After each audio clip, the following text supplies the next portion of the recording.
The trail camera footage that started this story was not supposed to exist.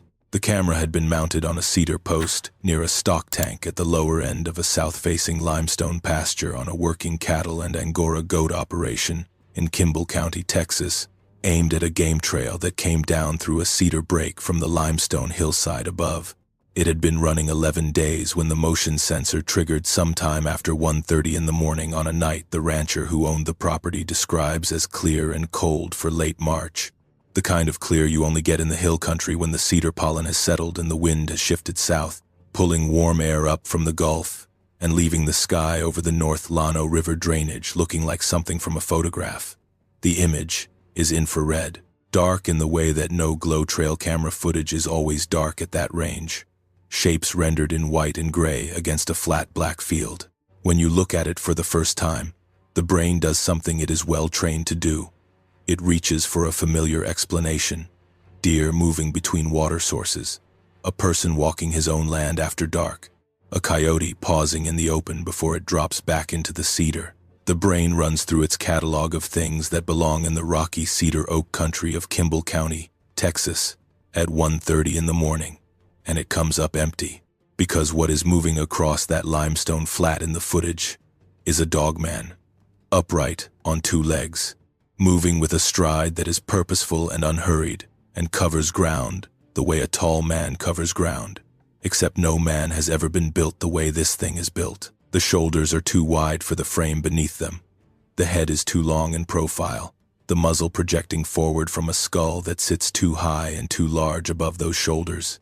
It crosses the camera's field of view without looking at the lens, moves through a gap between two stands of ash juniper at the back edge of the frame, and disappears into the dark on the far side of the stock tank. In a few seconds of motion-triggered recording, it is there and then it is not. Nothing about it.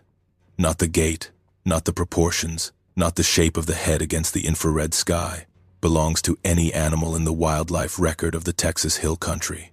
Before we get into it, let me know where you're watching from, and if you've had an encounter like this. The rancher who owns that camera and that pasture agreed to speak with us on the condition that his real name not be used.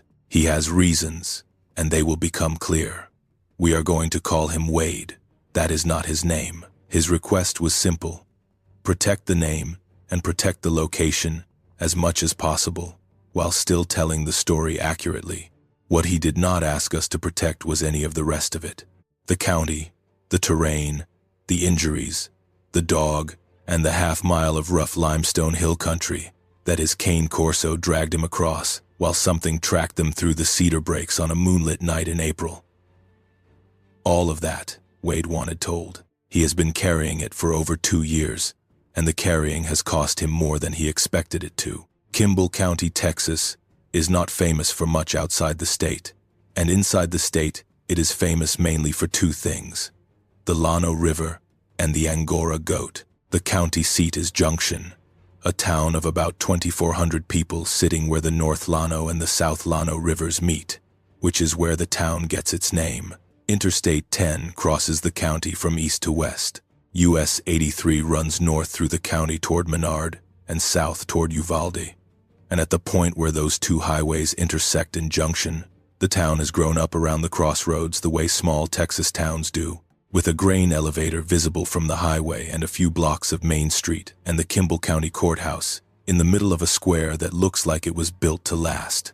If you drive north out of Junction on 83 and then pick up Farm to Market 377 toward Mason, you will pass through country that does not match most people's idea of Texas. No flat prairie stretching to the horizon, no cotton, just limestone hills covered in ash juniper and live oak, the ground between the trees pale caliche and thin, stony soil, the draws cutting down to water over limestone bedrock, the Edwards Plateau that geologists identify as the defining feature of the hill country is the ground under your feet in Kimble County, and what that means practically is that you are walking on the exposed skeleton of an ancient seafloor. Cretaceous limestone, laid down in shallow seas over millions of years, and then lifted and fractured by the erosion of the Llano uplift, so that the soil in these hills is measured in inches, not feet, and a fence post driven into it will ring against the rock underneath like a hammer hitting concrete. The ash juniper, which the ranching community calls cedar, because the juniper is the only significant cedar family tree in the region, grows thick on the slopes, dense enough in the unthinned country that you cannot see through it more than 20 or 30 feet in any direction. Where a ranching family has maintained a pasture, live oak comes up in scattered groves, and in the creek bottoms where water runs after rain, there are pecans and sycamores, and stands of Texas persimmon, and the mountain laurel that blooms a deep purple in late winter, and fills the draws with a smell that is close to grape, candy, and close to something older than that. In the right season, after the bluebonnets have come and gone and before the summer heat has burned the grass back to straw, the hill country looks like a painting of itself. In the wrong season, or after dark, it is something else entirely. Wade's operation sits north of Junction on a piece of ground he leases from a family that has held the deed since the 1950s. The property runs along both sides of a seasonal tributary of the North Llano, a creek that carries water from October through May in a good rain year and goes to shallow pools and gravel by late summer. The terrain is limestone hills with cedar-heavy slopes, 2 flat-bottomed pastures along the creek, and rocky draws cutting into the hillside above. Quick thing before we move on, I have this book coming out. It's called the Dogman Codex. It's a compilation of all my research and findings. Been working on it for a long time, so if you want to check that out, links down below. Now let's get you back to the video. The pastures are fenced in standard hill country barbed wire on cedar posts, with stock panels at the creek gaps to keep the goats from wandering south into the brush country. The ranch house sits on the north end of the property, set back above the flood line, with a barn and 2 pipe and tin outbuildings visible from the kitchen window. The view to the south from the back of the house is the lower pasture, then the creek line, then the limestone hillside behind it and the cedar break above that, and then limestone outcroppings visible at the top of the hillside, where the rock has weathered away from the slope in sections and left bare white faces pointing at the sky. There are 2 small caves in that hillside. Wade had known about them for years. He had sheltered in one during a sudden hailstorm years before the trouble started, crouching inside the low entrance while the hail hammered the cedar outside. He had not thought much about them after that. A lot of the limestone country in Kimble County has caves. The karst formation that underlies the Edwards Plateau is riddled with solution caves, sinkholes, and underground drainages, and the ones that open on the surface in the limestone breaks are a common feature of the terrain that ranchers in the area treat as a practical matter rather than a curiosity. Wade runs a small cattle herd and a larger goat operation. The Angora goats, the ones that produce mohair, are the primary livestock. Kimble County has been one of the top mohair-producing counties in Texas for over 100 years, and the economics of an Angora operation in the hill country, where the cedar and rocky terrain that discourages cattle is exactly the browse environment the goats prefer, have sustained small family ranching operations through economic cycles that destroyed the same operations on the flatter, more accessible land to the east. He also keeps a small number of Spanish goats for brush control on the steeper slopes.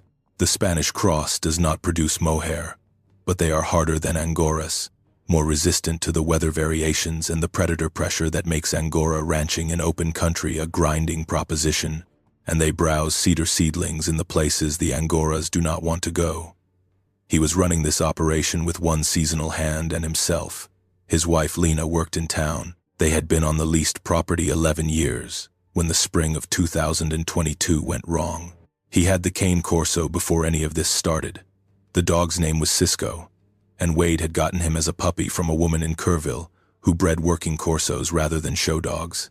Cane Corsos are not common in the hill country livestock business, where the standard livestock guardian in that part of Texas tends to be a Great Pyrenees, or a mix of something with Pyrenees in it, because the breed's instinct for staying close to a flock and its thick coat in cold weather make it practical for sheep and goat operations. But Wade had spent a winter researching the decision after losing 3 goats to something in the south pasture that left kills he could not match to any of the predators he knew were working his property. He had talked to 2 ranchers in the region who kept Corsos before he drove to Kerrville and paid for a puppy from a litter of 8. The woman who bred them had been doing it for over a decade. She told him what to expect from the breed, and she was right about most of it. Cisco grew into a brindle male, dark-coated with faint tiger striping visible in certain light, and by the time he was 3 years old, he weighed 122 pounds and moved across the limestone pastures with the fluid ease of something built for exactly this kind of terrain. He was not aggressive in the way people associate with large protection breeds. He did not rush fences or bark without reason or try to dominate the livestock he was responsible for. What he was present. He kept track of the goats in his care the way a working dog tracks the things it is supposed to know about, with a consistent, patient attention that missed very little. He had run coyotes off the south pasture so many times that the pack working the creek drainage had adjusted its range to account for him, shifting its core territory to the brushy country on the far side of the North Llano and leaving the creek near the ranch mostly alone. He had chased a mountain lion off the north fence line 2 years before the trouble started, an encounter Wade saw from the cab of his truck at 200 yards.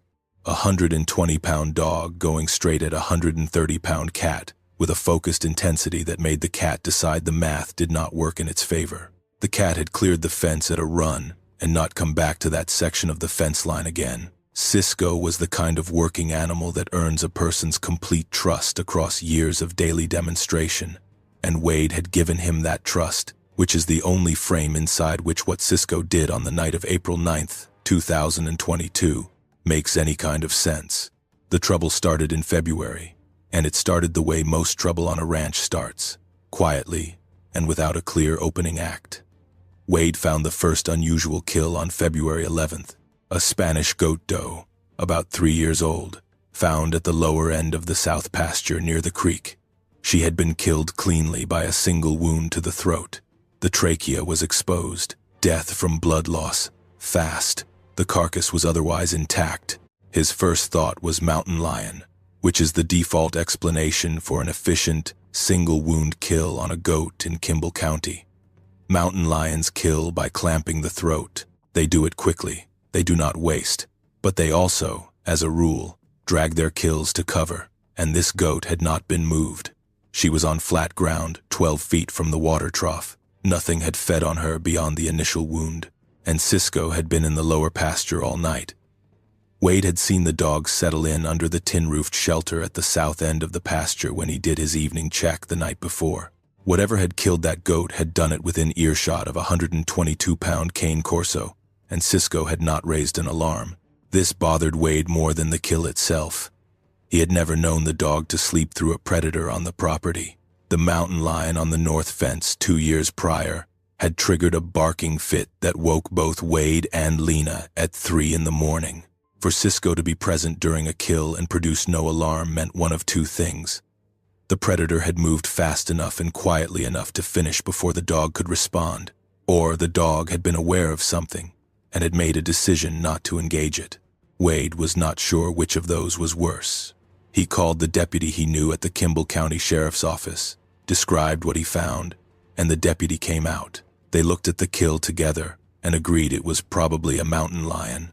Wade checked his 2 existing trail cameras, one on the north fence line where the lion had appeared 2 years before, and one watching the upper pasture gate. Neither had captured anything in the previous 2 days. No lion. No explanation. He chalked it up to the nearest plausible answer and went back to work. He found a second goat 2.5 weeks later. Same pasture, different corner. Same kill signature. One clean wound to the throat. Carcass otherwise undisturbed. This time there were tracks in a narrow strip of wet silt along the creek bank, deposited in a bend after the last rain, and soft enough to hold an impression. The tracks were canid in structure. 4 toes, claw marks at the front, pad impressions consistent with a dog rather than a cat. But the size was wrong. The front print measured just over 5 inches long. A large gray wolf, which has not existed in the wild in Texas in any meaningful number since the early 20th century, would leave a track between 4 and 4.5 inches in a big male. What Wade was looking at was larger than any wolf track recorded in modern Texas, and larger than anything he had seen in 11 years on this property. The stride was more alarming than the size. He had tracked coyotes and deer and mountain lions across this ground for over a decade. He knew what a walking 4-legged animal's track pattern looked like. The impressions in the creek bank were spaced too far apart for the gait of any four-footed animal moving at a walk. 48 inches between the right rear and right front impressions, where a large coyote at a walk might show 24 and a big dog might show 30. 48 inches in a walking gait pattern that was not registering as a quadruped's at all, the rear foot landing behind and outside the front, rather than in or near the front impression, the way all canids walk. He photographed what he could and called a neighbor, a man who had worked the hill country his entire life. The neighbor came over and looked at the photographs, and then looked at the actual tracks and looked at Wade and said he did not know what made them. From that man, that was saying something significant. Wade ordered 2 additional trail cameras in the first week of March. He mounted them at locations that gave him the best coverage of the south pasture and the creek access points, the natural funnels that anything coming down from the limestone breaks above would use on the way to water. He used stealth cam, no-glow infrared units, the kind that emit no visible red light when the sensor triggers. He had read enough about how hogs and coyotes learn to avoid cameras once they see the glow, to think that if something smarter than a hog was working his south pasture, a visible emitter was probably being detected and avoided. He mounted the south pasture camera on a cedar post near the stock tank, and the second new camera at the creek crossing at the lower gate. He locked both with cable locks, and then he set a camera on the limestone hillside, on the slope above the south pasture, aimed at the area around the cave entrance in the cedar. He did not put this third camera at the cave entrance directly. He positioned it 40 yards downhill, aimed upslope, so that anything coming down from the hillside would cross its field of view before reaching the pasture. The first camera event he could not explain came on March 15th, 9 days after the new cameras went in. The stock tank camera triggered at 1:23 in the morning. Wade pulled the SD card 2 days later, loaded the clip on his laptop, and watched it 4 times without getting up from his chair. He sat at the kitchen table for a long time after the 4th viewing.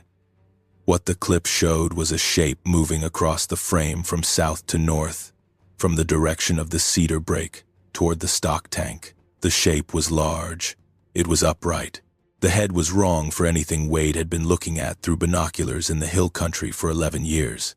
The stride covered the width of the camera's frame in the kind of unhurried, ground-eating pace that belongs to something that moves on 2 legs as its primary form of locomotion, not as an occasional alternative. He went out to the south pasture after watching the clip and stood at the camera position and looked at the terrain the figure had crossed and tried to find a way to assign the footage to something that belonged in Kimble County, Texas. He could not. He went back inside, watched it a 5th time, and backed the file up to an external hard drive. Then he began spending more daylight time in the south pasture, looking for anything on the ground the cameras had not caught. What he found over the following 10 days is the part of this story that sits at the intersection of wildlife biology and something that the wildlife biology of the Texas hill country does not account for. The cedar break above the south pasture is steep. The limestone hillside it sits on is part of the formation that runs along the east side of the creek, rising 20 to 30 feet above the pasture floor in a series of rough escarpments that the erosion of the creek has undercut in places. At the base of those escarpments, where softer limestone has weathered back into the hillside, there are shallow overhangs. 2 of them go back far enough into the rock to qualify as caves, one about 4 feet wide and 8 feet deep, the other wider but low at the entrance, requiring a person to duck significantly to get inside. Wade had known about both caves since he started working the property. What he had not looked at closely before March of 2022 were the cedar trees at the mouth of the larger cave. 3 ash junipers grew within 15 feet of that cave entrance. All 3 bore claw marks, deep vertical gouges in the reddish bark, running from roughly 3.5 feet off the ground to just under 7 feet, in parallel groups of 4 on the side of each tree facing the slope below. They were not bear marks, and Wade knew bear marks because he had found them twice in 11 years on the property, both times near the creek, and both times in the recognizable fanning pattern. A black bear's front feet leave when it rakes bark. A black bear standing on its hind legs to mark a tree reaches about 5.5 feet, 6 feet in a large male. These marks reach 7 feet, and the spacing of the individual claw lines, The distance between each parallel gouge within a single group of 4 was wider than any black bear's paw could produce. Each gouge was about 1/4 inch to 3/8 of an inch wide and had cut through the bark into the green wood underneath. The cambium exposed at the base of the cuts was still pale and sticky with sap. The marks were fresh enough that the exposed wood had not yet darkened from weather. Wade photographed all 3 trees from multiple angles and stood at the cave entrance looking down the slope at the south pasture below and thought about what he had, which was evidence from 3 different categories simultaneously pointing at the same conclusion he had been refusing to draw for 5 weeks. He did not tell Lena that day. He came in for dinner and was quieter than usual, and she noted the quiet in the way she had been noting things since February, which was to say she was keeping track and giving him space to come to whatever he needed to come to on his own terms. They had been married long enough for her to know the difference between the quiet that needed pressing and the quiet that needed patience. She gave him patience through March. The cameras ran, the goat kills stopped. No additional unusual events appeared on the SD cards through the last 2 weeks of March. The silence in the south pasture and the cedar break, the absence of bird calls and squirrel chatter, and the sounds of small wildlife moving through the underbrush that had become a fixture. Wade had stopped consciously registering in February, continued without change. No cedar waxwings in the live oaks along the creek south of the fence. No ladder-backed woodpeckers on the cedar trunks in the lower pasture. No javelinas working the prickly pear on the south slope, which in March was unusual because javelinas in that part of the hill country depend on pear pads through the winter and into spring. The area around the cave entrance and the south pasture and the lower creek had gone quiet in the particular way that terrain goes quiet when a predator with a significant presence has established itself as the dominant fact of the environment. Wade had seen this before with mountain lions. The bird and small mammal activity around a lion's core range compresses as word moves through the local wildlife community that something there will kill you. He had never seen it operate at this scale. On the evening of April 7th, Cisco refused to go out. Wade had been doing the south pasture night check every evening since mid-February, a circuit that took about 20 minutes, and that he had been doing with the rifle and the headlamp, and Cisco at his side, as a matter of the adjusted caution he had adopted after the first goat kill. Cisco had been going out with him without hesitation every night for 6 weeks. On April 7th, Wade went to the back door at dusk with the rifle and the headlamp, and Cisco walked to the threshold beside him and stopped. The dog put his front feet at the edge of the porch and looked out into the south pasture and would not step over. Wade called him. The dog did not move. He pushed gently at the dog's hindquarters, not hard, just enough to prompt movement, and Cisco leaned back against his hand with a quiet, settled resistance that was not fear and was not hesitation in the usual sense. It was a decision. The dog had looked at the south pasture in the evening light and had made a decision about it that was not open to persuasion. Wade went out alone, made the circuit of the south pasture with his headlamp and his rifle, found nothing out of order, and came back. Cisco was sitting at the back door waiting for him. The dog followed him inside and lay down in the kitchen and did not come back to the door again that night. The next morning, Wade told Lena about it over breakfast, and she looked at him across the table with the expression she had been refining since February and said she thought they should stop doing the night checks alone. He told her he would be fine. He was not fine on the night of April 9th. Saturday. Clear sky, 3/4 moon, temperature in the mid-40s at midnight. He had gone to bed at 10. At 1:17 in the morning, a sound came from the south that woke him, the way certain sounds wake a person who has been waiting for them without knowing it, the way a parent hears a child's specific cry through walls and sleep and distance.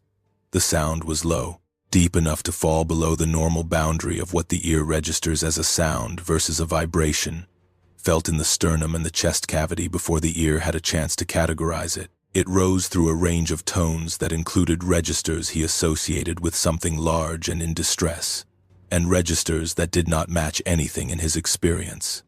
It had a pattern to it, not the random chaotic expression of a coyote in the dark. This was structured, a rise to a sustained tone, a hold, a fall, and then a variation. He heard it repeat 3 times with slight differences between each repetition, and then the south pasture was quiet. Lena was awake. She asked what that was. He said he did not know. He pulled on his clothes and his boots and his belt and the holster he had been keeping on the nightstand since the end of February, and he took the rifle from beside the back door. Lena told him to wait until morning. He told her one of the goats was in trouble. She said she was calling him in 10 minutes.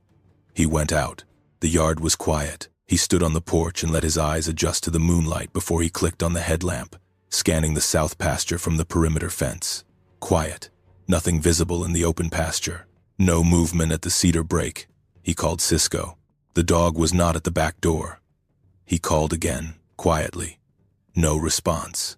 He assumed Cisco had slipped through the stock panel at the far end of the yard, which the dog occasionally did when he was working the perimeter at night, and that he was already in the pasture.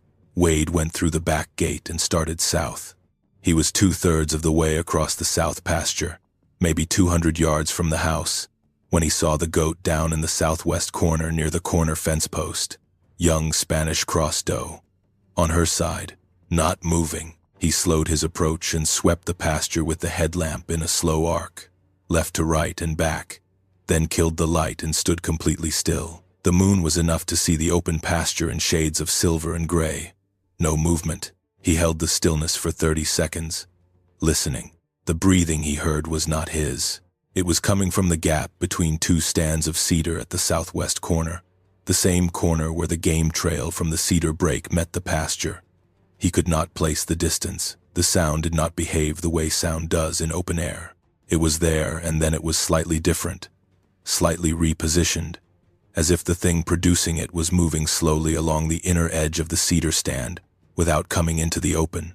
Circling, Wade was standing in the middle of his south pasture at 1:30 in the morning with the headlamp off and the rifle in both hands, and something at the edge of his pasture was circling him in the dark, and he could hear it breathing. He called Cisco. The breathing stopped. 3 seconds of silence. Then Cisco came out of the cedar at the southwest corner at a run, not toward Wade but cutting across at an angle, passing between Wade and the corner fence post, interposing his body in a line between the two of them.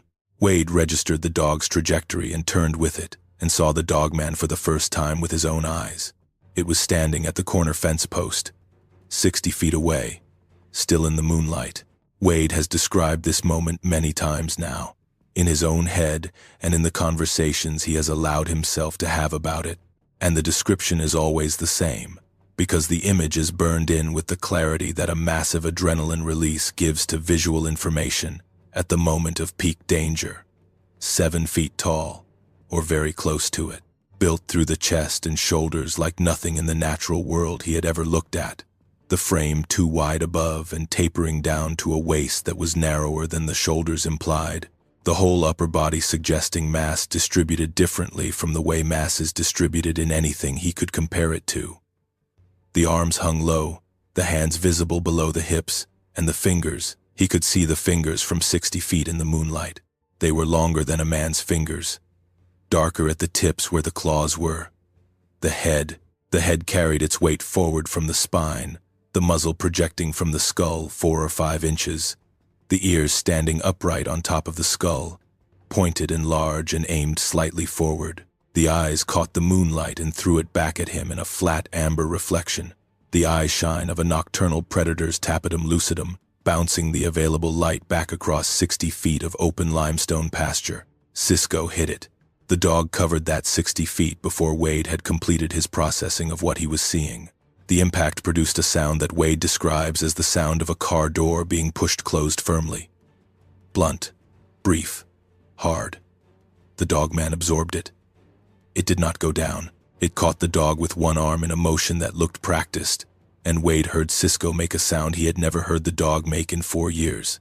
A sharp, compressed vocalization that was mostly surprise and partly pain, and then Cisco was back on his feet and circling, looking for the angle on the next pass. The creature tracked the dog's movement, turning to follow it with its head, and in the half-second that the creature's attention was on the dog rather than on him, Wade raised the rifle and pulled the trigger. He does not know where the shot went. He knows the rifle discharged. He knows the recoil happened. What happened in the next 2 seconds was not something he could retain in sequential clarity, which is the way violent events at close range work on the human mind. He was struck from the right side, from the interior of the south pasture, from a direction he had not been watching because he had been watching the creature at the fence post. The blow came against his left side and shoulder and put him down hard onto limestone ground. His head hit rock, and the lights went strange, and then went out completely. When he regained awareness, he was on his back, and his head was producing the particular wrong quality of pain that tells you something significant has happened to it. He did not know how long he had been down. He opened his eyes and Cisco was 2 feet from his face, standing between him and the southwest corner of the pasture, making a sound he recognized from one previous occasion. The low, continuous chest-level vocalization the dog used the single time he had cornered a diamondback against the barn foundation, a sound that communicates simultaneously in 2 directions. The message to the threat is, "I am here, and I am ready." The message to the human is, "Stay behind me." There were 2 of them. He understood this now, the one at the fence post, and the one that had come at him from the right, from inside the pasture, from the direction he had not been covering, because he had seen only one thing with his headlamp, and had not swept again. 2 of them. Whatever vocalization they had used to coordinate the encounter. The structured call Wade had heard from his bedroom, the circling in the dark at the cedar edge. It had not been random. He had been herded, turned toward the fence post, toward the one he could see, and then hit from the side he was not watching. This was a flanking maneuver, operating on his south pasture at 1:30 in the morning, executed by something that had studied the approach. He tried to get to his feet. His left arm did not respond correctly. He made it to one knee on the second attempt, and his body gave him a rough inventory of what was wrong. His left shoulder was damaged badly enough that it was removed from the strength equation. 2 places on the left side of his rib cage were sending a specific signal that meant broken rather than bruised, and the back of his skull had taken an impact that was making the edges of his visual field unstable. He made it to both knees. He made it to his feet. The rifle was gone. He did not see it anywhere near him. He looked in the direction Cisco was looking, toward the southwest corner of the south pasture, and saw the shape at the cedar edge, not at the fence post. It had moved. It was standing in the shadow of the cedar between the corner post and the creek crossing, 40 feet away, watching him try to stand. The eyes were visible even in that shadow. The amber reflection, steady and patient. He drew the handgun from the holster at his hip. He held it pointed down and looked at the shape in the cedar, and the shape did not move. He tells us that the distance felt like something it had chosen, rather than something it had arrived at by chance. 40 feet, in open terrain, at 1:30 in the morning, is not a large margin between a large capable predator and an injured man. Something that had crossed 60 feet fast enough to produce that impact had not stayed at 40 feet, because 40 feet was the limit of what it could close. It had stayed at 40 feet because 40 feet was the distance it had decided on. He understood, standing in his south pasture with his shoulder and his ribs and his head all registering different kinds of wrong, that the decision about how this encounter ended had been made by something other than him, and that the outcome currently available to him was the outcome the creature had chosen to allow. He called Cisco. The dog backed 2 steps toward him without looking away from the cedar. Wade started walking north, toward the house, and did not run because he could not run, and because something told him not to. Cisco fell into position beside him, and then slightly behind him, between Wade and the southwest corner, and they had covered 10 yards of the open pasture when the dog did something Wade could not have predicted from 4 years of knowing him. Cisco grabbed the back of Wade's jacket collar with his mouth, not hard enough to take him down, hard enough to be unmistakable. Move faster. Wade moved faster. Behind them, the south pasture and the cedar break were completely quiet. They crossed maybe 120 yards before Wade went down again. He does not know exactly what combination of the concussion and the blood he was losing from the shoulder laceration and the physiological withdrawal of adrenaline from his system produced the second collapse. He went down face first on limestone ground and did not come back. The next thing he knew was the smell of the ground, cold limestone and cedar dust and the faint iron smell of his own blood, and something pulling him. Cisco had not released the collar. The dog had repositioned, dropped his center of gravity, and was hauling, actually hauling, 122 pounds of Cane Corso, applying every pound of his working weight, and the full activation of the protection drive that the Italians who developed this breed spent centuries selecting for, dragging an unconscious man north across the south pasture in the direction of the house. The distance from where Wade went down the second time to the back door of the ranch house is 460 yards. He has walked it since with a GPS unit, on a morning when the south pasture was full of daylight, and the cedar break was just a cedar break. 460 yards over limestone pasture, and through a farm gate and across the hardpan of the ranch yard, Cisco dragged him the entire distance. The back gate, a steel pipe gate on a hinge post, Wade has no memory of. His wife found it open and bent on its upper hinge when she came outside, the kind of bend that comes from a hard, direct impact, rather than from normal use. The dog had hit it at speed with Wade behind him. There are scrape marks on the caliche in the yard that the deputy's flashlight found the night of the incident, running from the gate toward the back steps, consistent with a body being dragged on rough ground. Behind them, through all of it, the south pasture was being crossed. Wade does not know this from personal memory of the drag. He knows it from the trail camera footage that the cave entrance camera captured between 2:14 and 2:19 in the morning. Footage he did not review until the week after his release from the hospital. The camera caught a shape at the tree line of the cedar break on the hillside above the south pasture, standing still, facing downhill, in the direction of the house. The motion sensor triggered multiple times in that window, which meant the figure was holding position rather than passing through the frame. It was standing at the edge of its cedar break, on the limestone hillside above the south pasture of a hill country ranch, at 2:15 in the morning, while a Cane Corso was dragging an unconscious rancher 460 yards toward a lit house to the north. It was standing there looking at the lights. At 2:48 in the morning, Cisco's barking reached the house in a register that Lena describes as different from anything she had heard from the dog in the years she had known him. She was at the back door within 30 seconds. Wade was on the ground 12 feet from the steps, on his back, and the barn light that they left on at night gave her enough light to see the blood on his shirt and his jacket before she saw anything else. She called 911. She gave the dispatcher the address and the condition, and stayed on the phone and did not go back inside. The Kimble County Sheriff's deputy arrived 22 minutes later. The Junction EMS unit arrived 4 minutes after that. The deputy walked the yard with his flashlight, while the medics worked on Wade.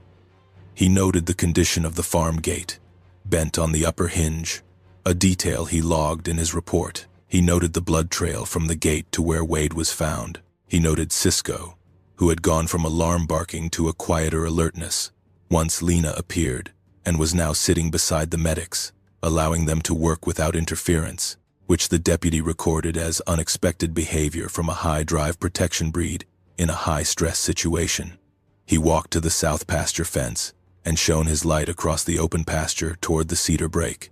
Nothing visible. He did not go into the south pasture. He logged the observation and went back to the yard. What was in the cedar break above the south pasture, if it was still there, was beyond the reach of a flashlight at that distance. Wade was transported by ground ambulance to the Junction Airport, where he was airlifted to University Hospital in San Antonio, 110 miles to the southeast. The admitting assessment documented a significant concussion, 2 fractured ribs on the left side, deep parallel lacerations on the left shoulder consistent with penetrating contact from multiple claw-type injuries, and numerous contusions and abrasions across the left side of the body consistent with blunt force impact against hard ground. The shoulder laceration required surgical intervention to address the underlying muscle damage. He was in University Hospital for 9 days. Cisco was taken to a veterinary clinic in Junction the following morning. The dog had a fractured orbital bone above the left eye, 3 deep lacerations on the left foreleg, and 2 lacerations on the chest. The veterinarian who treated him had been treating working dogs in Kimble County for over 20 years. She told Lena she could not explain the wound pattern on the foreleg and chest. The lacerations were consistent with claw contact, but the bone and soft tissue damage adjacent to the cuts was consistent with compressive force, something that had closed a grip around the leg hard enough to produce both the cutting and the blunt injury simultaneously. In her assessment, that combination was not typical of any predator she had treated attack victims for in the hill country. The dog recovered fully. 7 weeks. The forensic picture that emerged from the night of April 9th began with the game warden's visit the following day. At the deputy's request, the Kimble County game warden drove out to the property to assess any wildlife predator involvement in the incident. He walked the south pasture. He found the dead goat in the southwest corner. Kill signature consistent with what the department classified as a mountain lion attack. He found Wade's rifle in the cedar at the south fence line, discharged once. No visible impact evidence on the cedar behind the fence or the limestone outcropping nearby. He found the boot prints and the drag marks in the caliche and the grass where Cisco had hauled Wade across the pasture. He noted them in his report, without comment. And near the southwest corner post, in a strip of wet, fine-grained sediment along the creekside edge of the pasture where runoff from the last rain 3 days prior had left a thin deposit of silt against the fence, he found tracks. He measured them. He measured them twice, with the steel tape he carries for exactly this purpose, because the numbers he got on the first pass were the kind of numbers a professional wildlife officer stops and verifies before writing down. The front print was 5 3/8 inches long and 4.5 inches wide. The stride, meaning the distance between where a right rear foot had come down and the subsequent right front impression in a walking gait pattern, was 51 inches. A mountain lion at a relaxed walking pace produces a stride of about 18 inches and a track that is roughly 4 inches by 4 inches, with 4 toe impressions and no claw marks, because big cats retract their claws when walking. A large gray wolf, which has not existed in the wild in Texas for decades, would produce a track about 4.5 inches long, with a walking stride of roughly 30 inches. The track the game warden was measuring was not from a mountain lion. It was not from a wolf. It was not from any cataloged species in the Texas Parks and Wildlife Department's predator record. The stride pattern was wrong for a quadruped at a walk. The front and rear impressions were separated and offset in the way that bipedal locomotion produces, not the overlapping registration of a 4-footed animal moving efficiently across ground. He photographed everything. He wrote the measurements into his incident notes. He told Lena the situation was under investigation and that if she observed anything further, to contact the department. He drove back to Junction.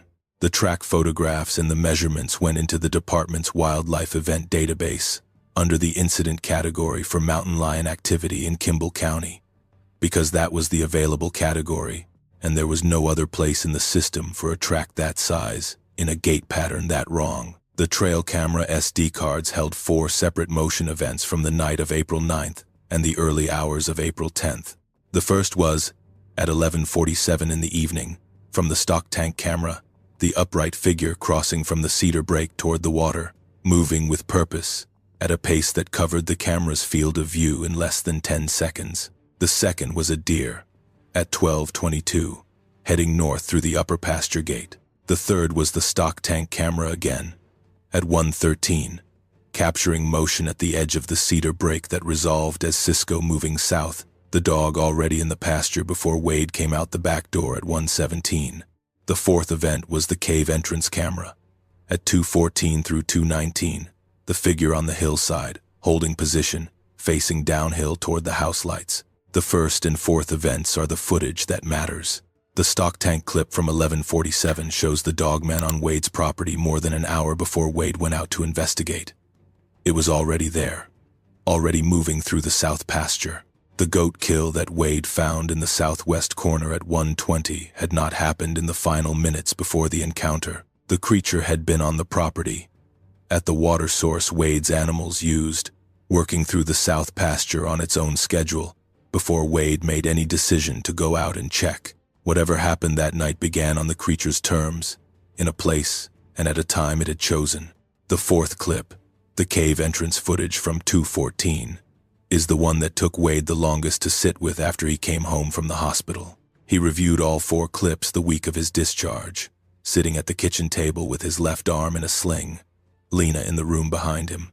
The first 3 he watched without comment. When he got to the fourth, the cave entrance clip with the shape on the hillside facing downhill, he watched it through and then asked Lena if she had seen it. She said she had. He asked what she thought it was doing. She said she thought it was watching. He said he thought so too. He had the stock tank clip reviewed by a retired forensic video technician in San Antonio, a man Wade found through a contact in the hunting community who had agreed to look at the footage without being told in advance what he was likely to see. The technician had spent a career analyzing surveillance footage for law enforcement applications. He understood compression artifacts and infrared rendering, and the ways that camera position and subject distance interact to distort apparent proportions. He watched the clip over the course of 2 days and produced a written assessment that Wade still has. In it, he said he found no evidence of manipulation or digital editing detectable with his available software. He said the figure in the clip was consistent with a large bipedal subject, with visible joint articulation at the shoulder and hip, consistent with two-legged locomotion, and with proportions that fell outside every human and known animal reference in his database. He noted that the infrared rendering, the camera angle, and the distance of the subject from the lens made precise measurements impossible. He noted that his assessment was informal and not a scientific finding, and he said he could not explain the figure in the footage as a human being, a deer, a bear, or any other animal he had a reference for. The Cane Corso breed has a documented history in Italy of working as a livestock protection and farm utility dog going back several centuries, with appearance in historical records as early as the Roman period under the name Canis pugnax, the combat or fight dog used in military and hunting applications, before its role transitioned into the agricultural protection function the modern breed is known for. In contemporary Texas, Cane Corsos are not the common choice for livestock guardian work, where the Great Pyrenees and the Anatolian Shepherd are more widely used, but the breed has found a following among ranchers dealing with specific predator pressure situations where the large, determined, physically powerful dog is more appropriate than the more passive guardian breeds. The Corso's physical capacity for sustained effort is exceptional. Breed documentation records working males in the 100 to 130-pound range pulling loads substantially greater than their body weight in historical and contemporary working tests. The protection drive, the instinct to interpose the dog's body between a perceived threat and the human the dog considers its charge, is among the strongest of any domestic breed. What Cisco did on the night of April 9th, physically hauling a 200-pound incapacitated man 460 yards over rough limestone ground while pursuing a threat he had not fully disengaged from, represents the outer boundary of what that drive produces when there is no alternative. The veterinary assessment of Cisco after the incident included muscle strain in the neck and forequarters consistent with sustained abnormal loading. In addition to the direct injuries from the encounter, the dog had given everything the breed has in it. Wade has thought about this regularly since the night it happened. He has thought about it in the practical terms that a rancher uses to think about working animals, which is to say in terms of what the animal understood about its situation and what choices it made based on that understanding. The choice to attack first was within the conventional behavior of a high-drive protection dog responding to a threat. The choice to switch from confrontation to extraction, to release the attack and begin the drag, was something else. It was a reading of the situation that told the dog that attack was no longer the productive option and that moving the injured person was. Wade does not have the vocabulary to describe where that assessment comes from in a dog. He does not have the vocabulary because the available vocabulary is not adequate.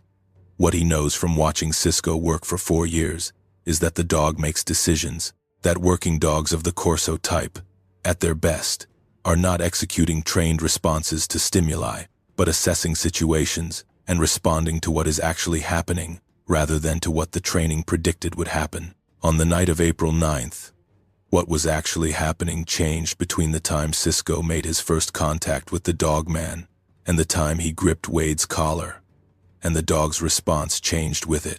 Taken together, the evidence from the night of April 9th tells a story with a specific shape. 4 trail camera events across a 4-hour window. A game warden's track measurements that fall outside any quadruped's biology in that part of Texas.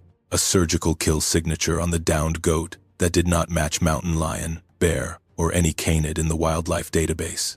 An injured rancher with parallel claw lacerations on his shoulder. 2 broken ribs, and a concussion consistent with a single high-force impact against limestone ground. A working dog with a fractured orbital bone and compressive lacerations consistent with something that had gripped rather than clawed, and 460 yards of drag marks in the caliche and the grass, running from the interior of the south pasture to the back steps of the ranch house. Each piece of this evidence, taken individually, has a possible alternative explanation that the institutional framework can accommodate.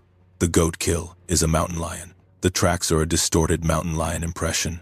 The rancher was thrown against a limestone outcropping by a mountain lion's initial strike. The dog was injured in the same mountain lion attack. These explanations share one property in common. They require the evidence to be less specific than it is, the track measurements to mean less than they mean, the stride intervals to be artifacts of the substrate rather than records of actual locomotion, the parallel arrangement of the shoulder lacerations, 4 lines at equal spacing matching a hand rather than a paw, to be something other than what it looks like. What the game warden wrote in his incident notes as mountain lion activity is what the game warden could write, because mountain lion is what the database has room for, what the evidence actually shows, when you look at all of it without the pressure of an available category to sort it into, is something that the hill country ranching community of Kimble County has been quietly accumulating pieces of for longer than anyone has been keeping a formal record.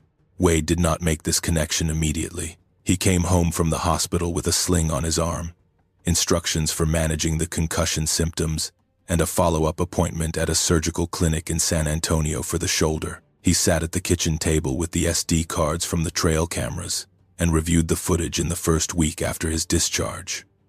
He talked to the forensic technician in San Antonio. He looked at his photograph of the claw marks on the cedar trees at the cave entrance and measured the height range on his own arm against the door frame of the kitchen until Lena came in and asked what he was doing, and he showed her. She stood there looking at the door frame with the tape measure in her hand for a moment, and then she put the tape measure in the drawer and said she was making dinner.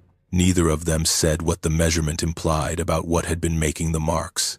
He spent 2 weeks going through everything he could find, in whatever time the concussion symptoms allowed before the headaches and the sensitivity to screen light pushed him away from the laptop. He found Linda Godfrey's work.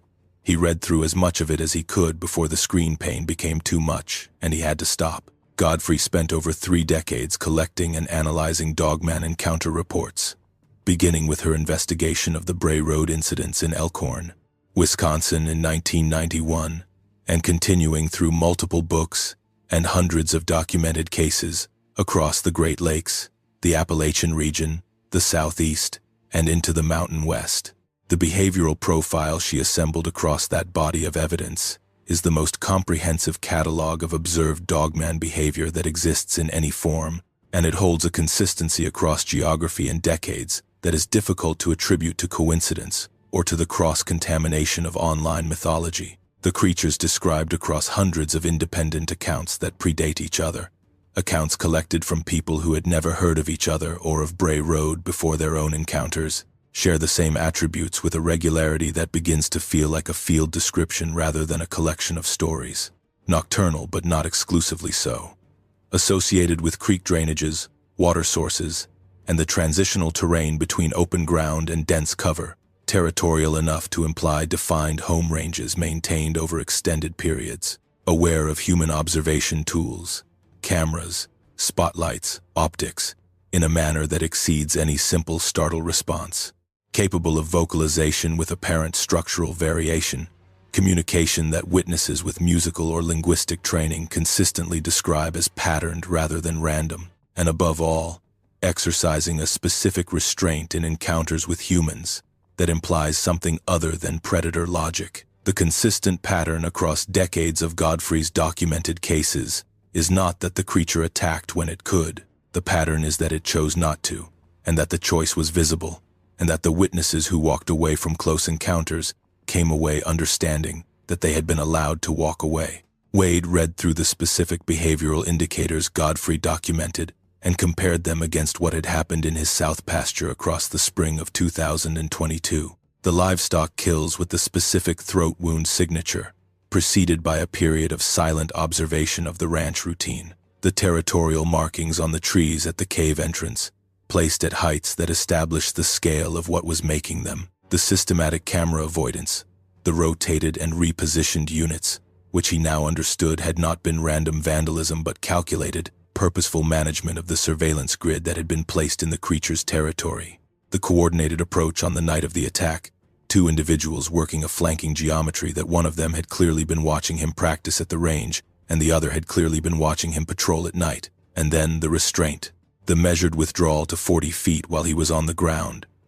The choice to follow him and his dog to the house, rather than press the advantage of that distance. That last element was what Godfrey's research had documented most consistently, and what Wade found most difficult to sit with when he read it, because it meant that what happened in his south pasture on the night of April 9th was not an anomaly in the catalog of encounters with this phenomenon.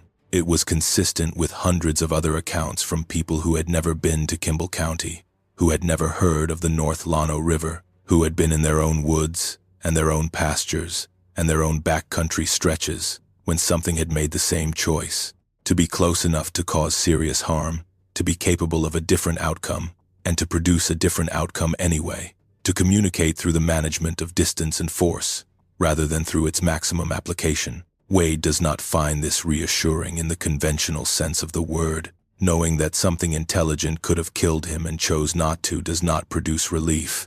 It produces a different category of discomfort, one that is harder to name and harder to reduce to anything that the language of threat or safety fully accommodates. The creature he encountered in his south pasture is not a threat in the simple sense.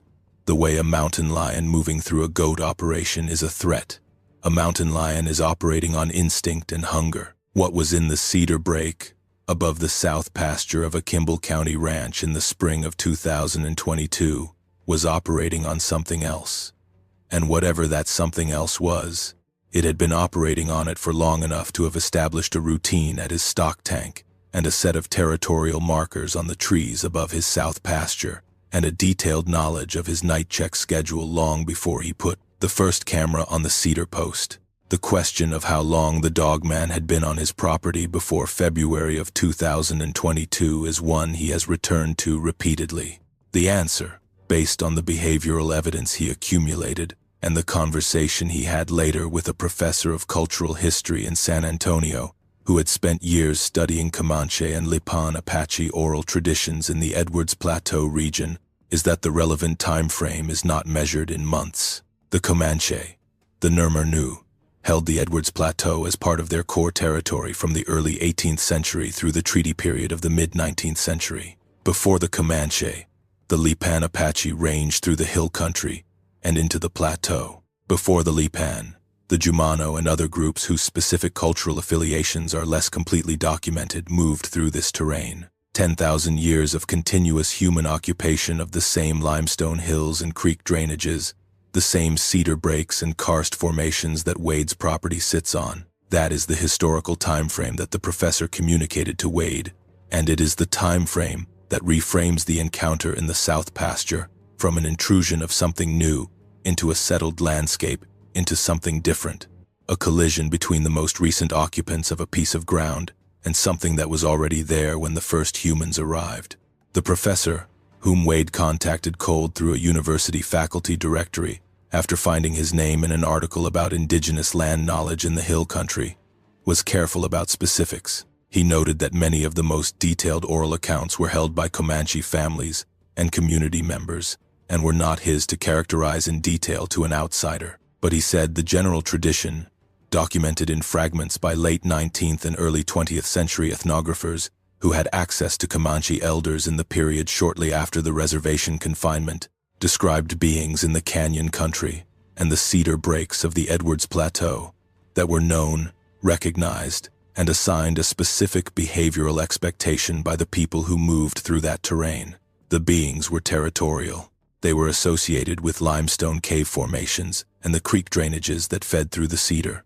They were predominantly nocturnal, and the appropriate human response to them, the behavioral standard the Comanche maintained in the relevant territories, was avoidance of the core areas, the avoidance of specific draws for camping, the prohibition on establishing overnight presence near certain cave-bearing hillsides, the instruction not to move through certain sections of the cedar after dark. The prohibition was not about malevolence in any simple sense, because the territory they held was theirs, and entering it without the understanding of what you were entering was a mistake that the Comanche had learned not to make. The professor said something else that Wade has thought about consistently since. He said that the federal management of Comanche territory through the reservation period, the reduction of the tribal land base, and the suppression of traditional cultural transmission that followed, did not transfer the knowledge the Comanche held about the landscape to the ranching families who moved into the hill country in the decades after the treaty period. The knowledge stayed with the people who held it, and the people were removed from the ground they had managed for 2 centuries. What moved onto that ground instead were families who came from a tradition that had no category for what the Comanche had maintained a working relationship with, and who built their operations on the assumption that the limestone country they had acquired was occupied only by the species in the available wildlife classification system. The assumption was incorrect. The classification system was incomplete, and the gap between what was actually on the ground and what the available categories acknowledged has been producing consequences in the form of unexplained livestock kills and unexplained encounters and unexplained track evidence, logged under the nearest available species and quietly moved on from, for 150 years. This is not speculation. The Kimble County Game Warden's database, the Texas Parks and Wildlife Department's predator incident logs, the records held by the County Extension Office that tracks livestock losses attributable to predation in the area. None of these contain a category for what the track measurements and the kill signature and the trail camera footage from Wade's South pasture describe.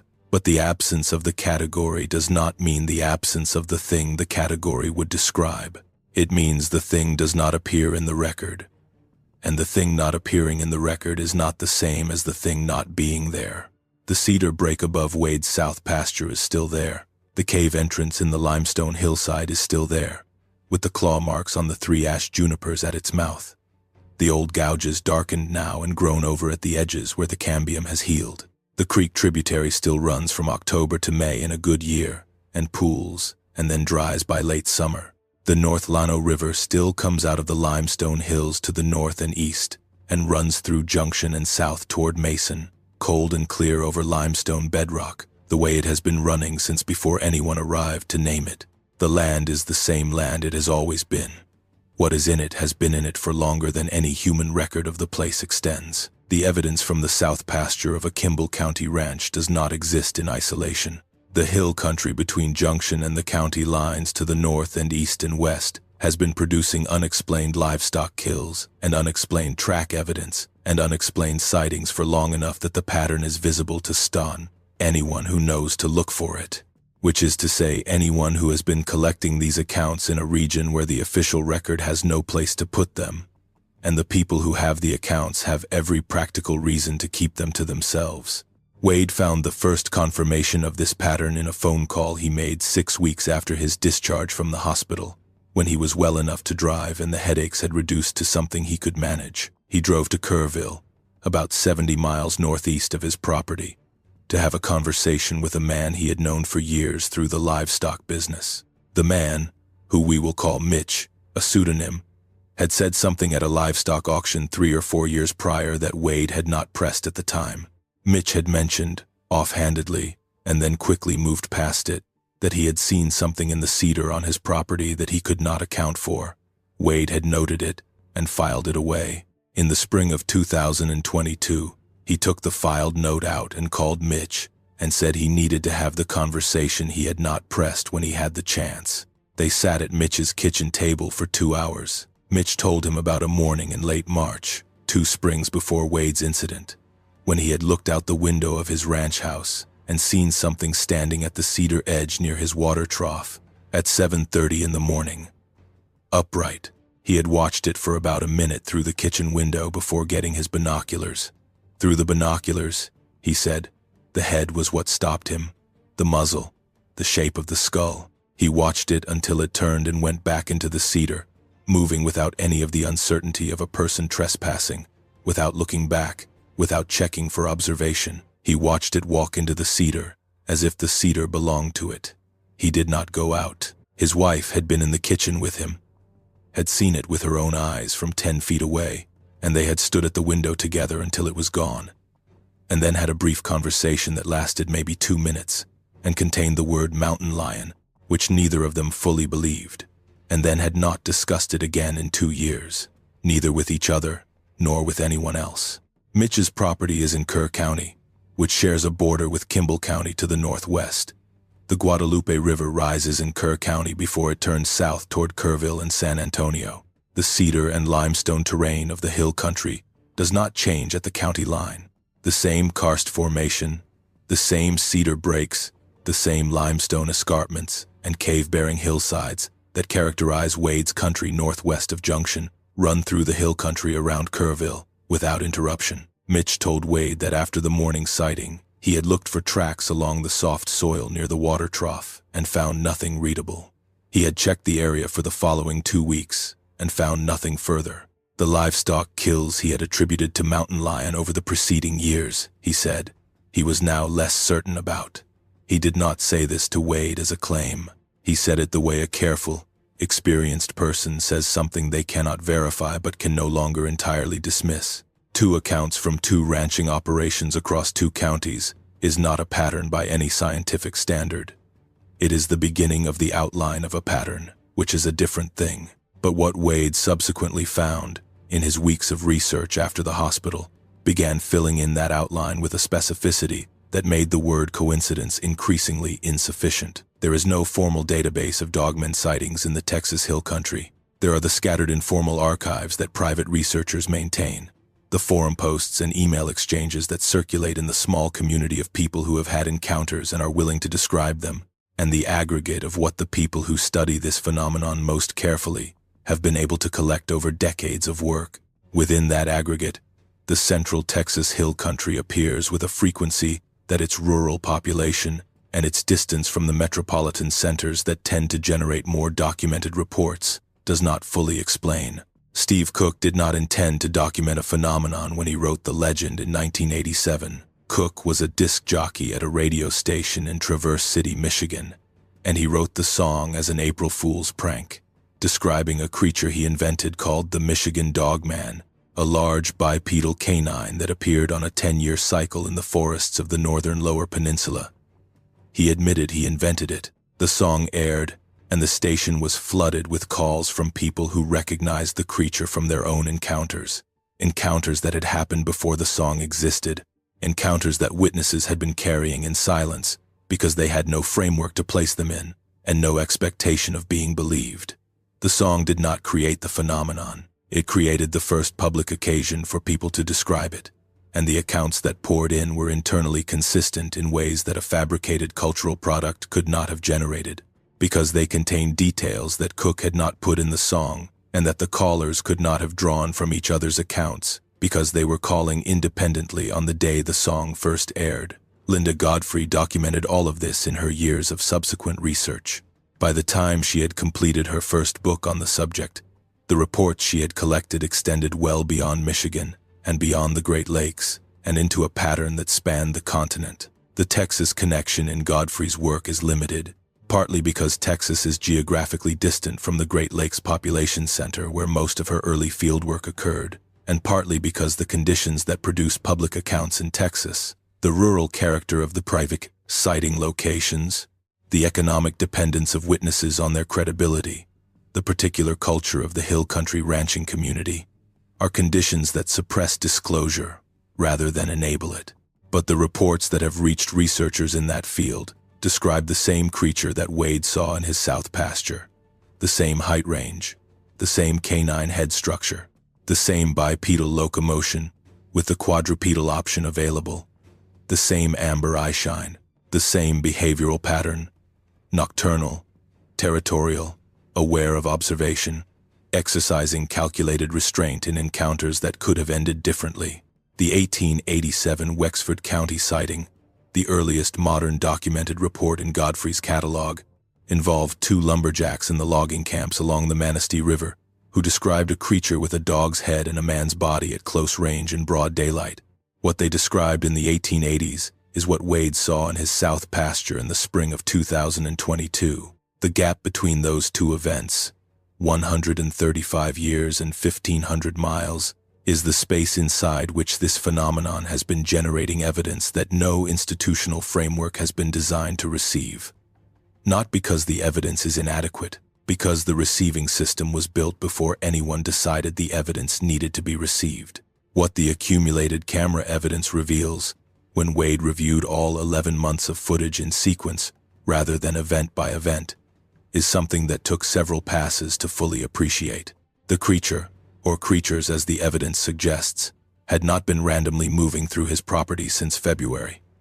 The pattern that emerged from the complete sequence was a routine, a scheduled circuit of the South Pasture's water and access points, run at intervals that remained consistent across weeks, even as the specific timing within any given night varied.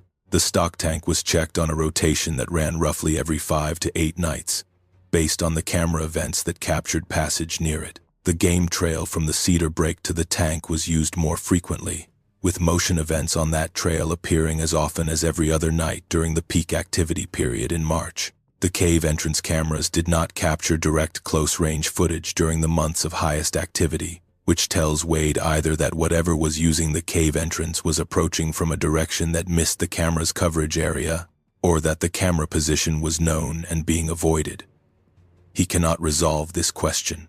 What he can say is that the absence of cave entrance footage during a period of high activity on every other camera in the South Pasture feels meaningful in the specific way that things feel meaningful when they suggest calculated behavior, rather than accident. The repositioned cameras tell the most specific story. Of the 4 cameras Wade had running in the South Pasture and the cedar break by mid-March, 2 were repositioned during the period between their installation and the night of the attack.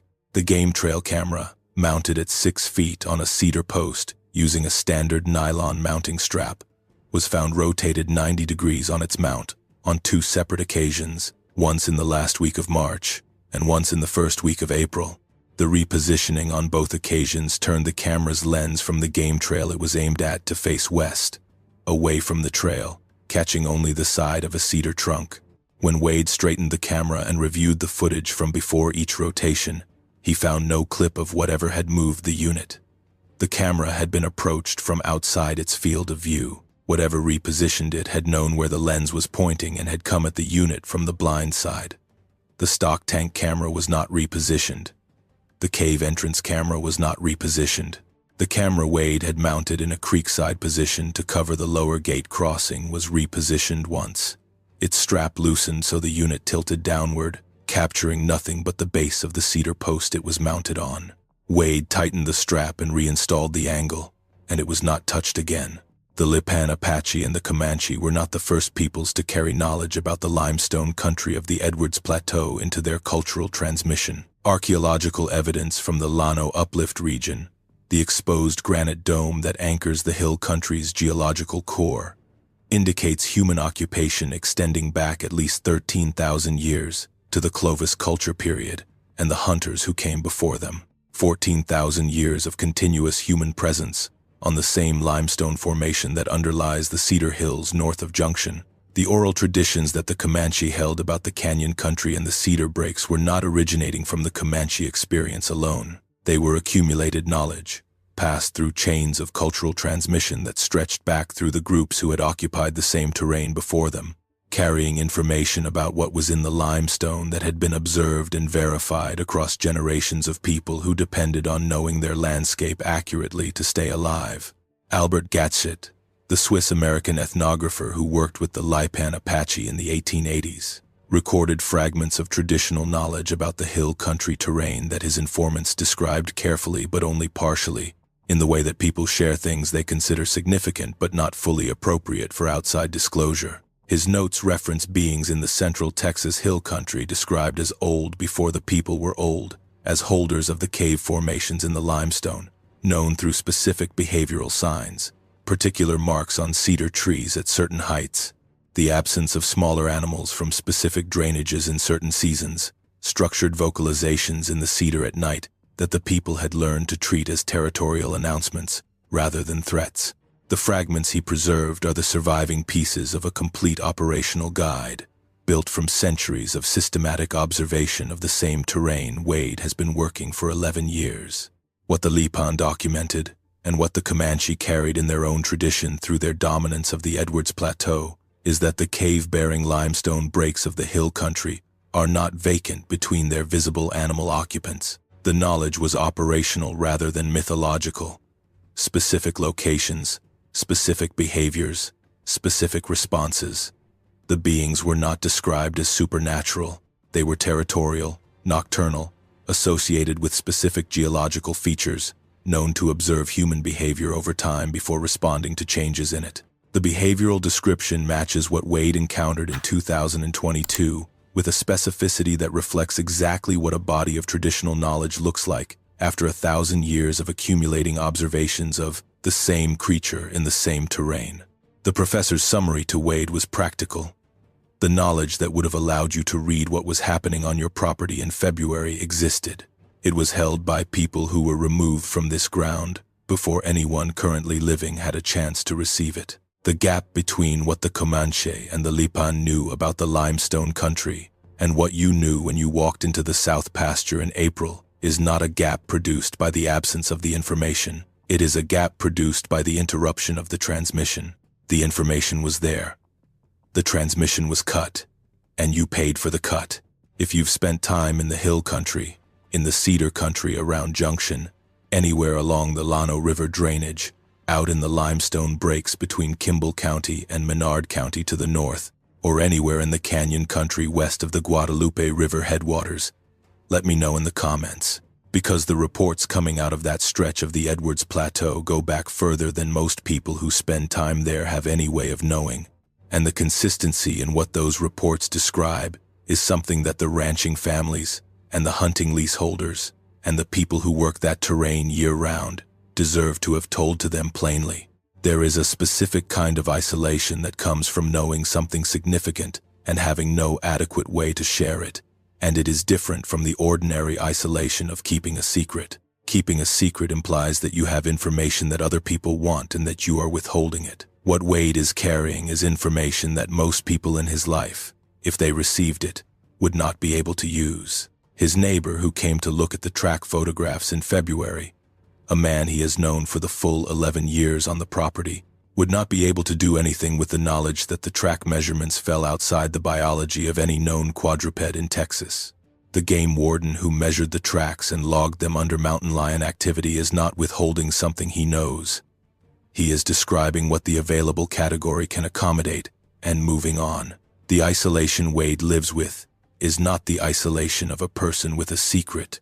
It is the isolation of a person with a problem that does not fit the shape of any available solution. He tried to discuss it with his brother, who lives in San Angelo and comes through Junction a couple of times a year. Wade laid out the evidence carefully in a phone call in June.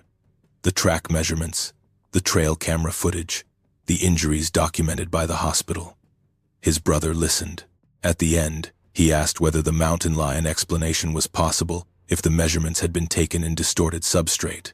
Wade said the game warden had measured twice. His brother said that could still account for the stride intervals if the animal had been moving unusually. Wade said he understood the logic and that the April incident made the mountain lion explanation no longer sufficient. His brother said he was glad Wade was okay. He said if it happened again, Wade should think seriously about moving operations to safer ground. He did not address what made the mountain lion explanation insufficient, because addressing it would have required accepting something his framework did not accommodate. The conversation ended politely. His brother has not brought it up since. This is the texture of the isolation, not hostility, just the gentle pressure of other people's frameworks exerting itself against a conversation that would require everyone involved to rebuild those frameworks around a new fact. The rebuild is too costly. Wade's brother did not disbelieve him. He found the nearest explanation that did not require the rebuild and offered it with kindness, which is also exactly the mechanism that keeps this phenomenon underdocumented across every region where it operates. Not disbelief, insufficient curiosity. The only person outside the household and the research conversations who believed Wade without reservation and without a scaffold of alternative explanation was the woman in San Angelo who maintained the informal archive of hill country reports. She had her own experience from the Tom Green County hunting lease, years before she started collecting accounts from others, and she had already done the rebuild once. The rebuild makes you available to information that you would not have been able to receive before it. She listened to Wade's account over the phone and said, "Yes, that is what it is." She did not say it cautiously or with qualifications. The yes was what mattered, and it was enough. 2 years of that isolation, and the first person to say it plainly. Wade stopped hunting in the fall of 2022. He had deer hunted every November since he was 14 years old, the way men in the hill country deer hunt, as a part of the structure of the year and the community and the relationship with the landscape that is not separable from the identity of being someone who has worked this part of Texas for most of his life. In October, he received an invitation to join the lease. His neighbor, 3 properties over, had been participating in for years, a piece of hill country north of the North Llano, with good deer numbers and good cedar cover. He declined. He told the neighbor his shoulder was still not quite right, and he did not want to spend a season in a blind with limited mobility. The neighbor said next year then. Wade said probably yes. He did not hunt in 2023 either. The shoulder was fully recovered by then. He told no one in the hunting community the actual reason, which was that the specific skill set required for deer hunting in the hill country cedar, the capacity to move through dense cover before light, to sit at the edge of cedar and open ground in the pre-dawn dark, to read the terrain around a blind for movement in low light and at distance, had been fundamentally altered by the south pasture and by what he knew now about what moves through cedar at that hour. Deer hunting requires a person to be comfortable in exactly the conditions and the terrain where what is in his cedar break is most active. He cannot make himself comfortable there in the dark. And the honest reason he cannot make himself comfortable there is not that he is afraid the creature will come after him. It is that the creature knows his patterns well enough that going into cedar country in the dark after deer with a rifle is now an encounter he would be approaching with different knowledge on his side than he had before, and the knowledge changes the experience in a way he cannot unhave. He knows it is out there. He knows it has been watching him for a long time. Going into the cedar in the dark with a rifle is an activity the creature understands, because it watched him do it for 11 years. Going into the cedar in the dark with a rifle after April is an activity he cannot do without understanding that the watching is mutual, and that the watcher knows his habits better than any deer he has ever hunted. He has decided he is not willing to sit in a blind at 4 in the morning in someone else's cedar country knowing what he knows now. He has decided that deer season is a kind of engagement with the nighttime hill country that his knowledge has permanently altered, and that altering it back is not possible. Lena noticed the hunting. She noticed everything, because she had been noticing everything since February of 2022, compiling an internal record of the ways the incident and its aftermath had changed her husband's engagement with the landscape that had defined the shape of his adult life. The hunting, the way he never drove the South Farm Road at night anymore, taking the long way around through Junction rather than cutting across the lower property in the truck after dark, the careful scanning of the tree line in the headlights every time he came home after dark, even on the section of the highway that was nowhere near the south pasture, the lights that stayed on. She tracked all of it with a patience that was the product of her own processing of the same incident, which had taken a different path than his. She had not been in the south pasture on the night of April 9th. She had come to the back door at 2:48 and found the outcome, not the event. And the outcome had given her a different relationship to the knowledge than Wade's direct experience had given him. He knew the thing in the cedar from the inside of a 60-foot standoff, in moonlight, with its eyes on him.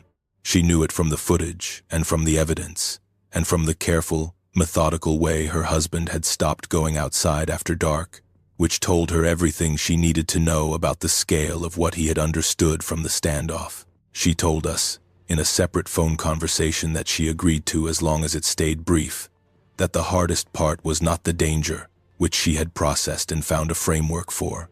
The hardest part was the not knowing of it, the knowledge that the thing in the cedar was a permanent resident of their operational landscape, that it had been there before they were there, and would be there after they left, and that the terms of coexistence had been established by an incident rather than a negotiation, and that the incident had been costly for one party and essentially without consequence for the other.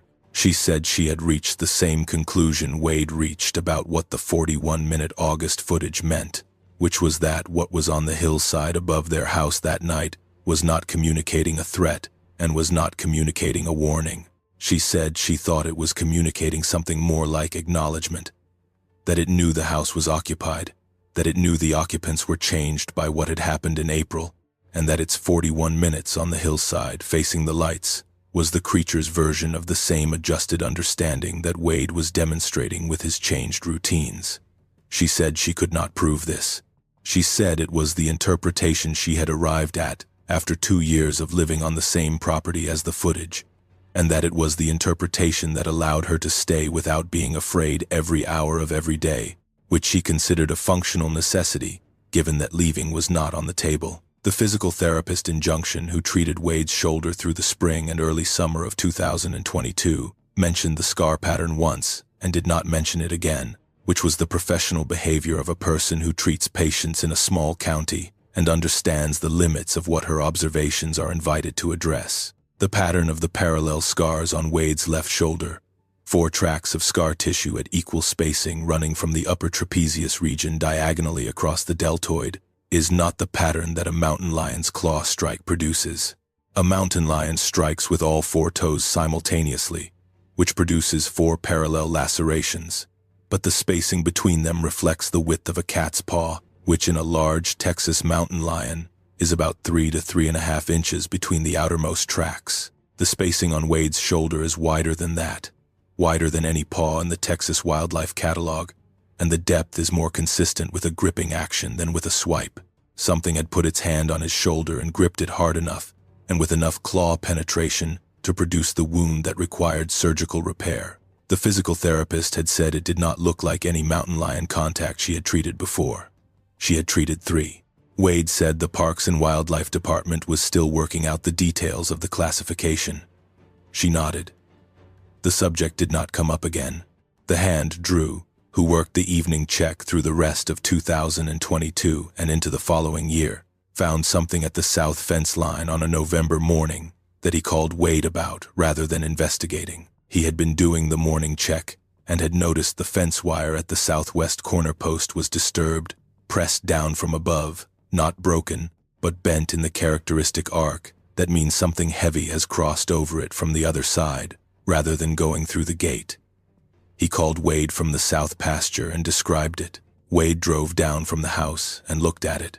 The wire was pressed down on the south-facing side of the post, which meant whatever had crossed the fence had come over from inside the cedar break into the south pasture, rather than the other way. The ground south of the fence, in the narrow strip of softer soil between the fence post and the creek, showed pressure impressions that were large enough to be distinctive, but not defined enough in the hard November soil to measure with confidence. Wade photographed the wire and the impressions and thanked Drew and told him to complete the check as normal, and that it was probably the mountain lion crossing the fence on a wider range than usual. Drew said okay and completed the check. What the bent fence wire and the impressions in the caliche told Wade was something he already knew. The south fence line was not a boundary the creature recognized as meaningful. It was infrastructure on the creature's territory. It crossed when it had reason to cross, and on that November morning it had crossed from the cedar into the south pasture at some point in the night or the pre-dawn hours, leaving the wire bent on its way back south when it was done. He added the fence wire photographs to the external drive folder he was maintaining. By the end of 2022, it held trail camera clips, game warden track photographs, cave entrance claw mark photographs, the forensic technician's written assessment, his own field notes from February through April, and the hospital discharge documentation. The folder continues to receive material. It is not a formal research archive. It is one rancher's documentation of a presence his available institutional categories cannot accommodate. Maintained because the documentation has value even when no receiving institution is ready to receive it. There is a version of this story in which the right person with the right institutional backing reads the documentation in that folder and something changes. Wade knows this version exists. He does not expect it. What he expects is that the documentation will sit on the external drive in his ranch house, backed up to a cloud drive that Lena manages, and will continue to accumulate detail through whatever further seasons of coexistence with what is in the cedar break await him. He had made his peace with the institutional silence, because expecting an institution to change its categories on the basis of one rancher's hard drive is a project with a foreseeable endpoint. The deeper cost, the one that the professor raised and that Wade has continued to sit with, is not personal. The Edwards Plateau runs across roughly 60 Texas counties. Across all of it, encounters like Wade's are happening at a frequency the informal archivists estimate is substantially higher than the documented record reflects. And in every case, the professional and economic calculation runs the same way. The file goes under mountain lion. The measurements stay in the photographs. The photographs stay in the database. The thing on the limestone continues in the terrain it has held for longer than any county has existed. What the accumulated silence prevents is not the documentation of the creature in some formal record that would produce policy. What it prevents is the accumulation of knowledge about behavior, range, and human coexistence that would allow the people who live and work on that land to manage their relationship with what is in it intelligently. The Comanche had this knowledge. They organized it into operational guidance that kept people safe on the same ground for 2 centuries. The interruption of that transmission did not end the need for the knowledge. It ended the availability of it. What the gap has now, instead, is people like Wade, ranchers and officers and wildlife technicians who encounter the evidence directly, measure the tracks, review the footage, and carry what they know in the silence that their community makes rational. The silence is rational. The silence is also a cost. The 2 things are simultaneously true, and living with both of them is the specific ongoing consequence of having been in the south pasture of a Kimble County ranch at 1:30 in the morning on the night of April 9th, 2022. The evidence review that Wade conducted in the weeks after his hospital discharge changed the nature of his understanding. He had spent the early weeks of the spring looking at discrete pieces of evidence in isolation and reaching for the nearest plausible explanation for each one. The goat kills, the tracks, the claw marks on the trees, the camera clip, the behavior of the dog. Each of these, examined alone, had an explanation available that the institutional categories could accommodate. What the research made visible was that the discrete pieces were not discrete. They were components of a pattern with a consistent internal logic, a pattern that the research community studying this phenomenon had been documenting across multiple states and multiple decades in terms that made the hill country events legible for the first time. The pattern has a specific shape, an established territory with marked boundaries, a denning area in the cave formations of a limestone hillside, a systematic routine of checking water sources and open ground in the territory at night, a behavioral response to human presence that scales from passive observation to active warning to direct intervention and back to observation, each stage governed by a calculation about what level of response the situation requires. Camera awareness that goes beyond startle avoidance and into active management of the surveillance grid. Coordinated movement that implies communication and planning between multiple individuals. And the restraint, the consistent, across all cases restraint, that means the most dangerous encounter a person has with this phenomenon is almost never the final outcome the creature was capable of producing. What the pattern tells Wade, and what the research told him in terms that he did not have before the spring of 2022, is that the series of events on his property between February and April was not a random intersection of a wandering predator with an unlucky livestock operation. What was in the cedar break above the south pasture had been there for a long time. It had observed his routine. It had noted the stock tank, and the game trails, and the goat pasture, and the timing of the night checks, and the position and type of his trail cameras. It had communicated in the specific language of territorial marking, the claw marks at the cave entrance, the livestock kills left in place rather than consumed, the cameras repositioned rather than destroyed, and those communications, had Wade been able to read them, would have told him the same thing the Comanche oral tradition told the people who lived on the same ground for 2 centuries. This area is occupied.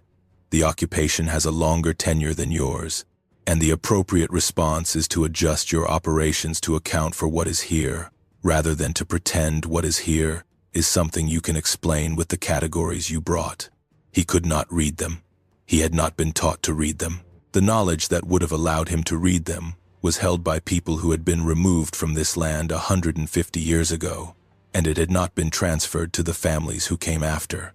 So the warnings accumulated, and Wade read each one as something other than what it was, and on the night of April 9th, he went out into the south pasture at 1 in the morning and encountered the direct version of the message that every prior event had been trying to deliver in a less costly form. He understands this now.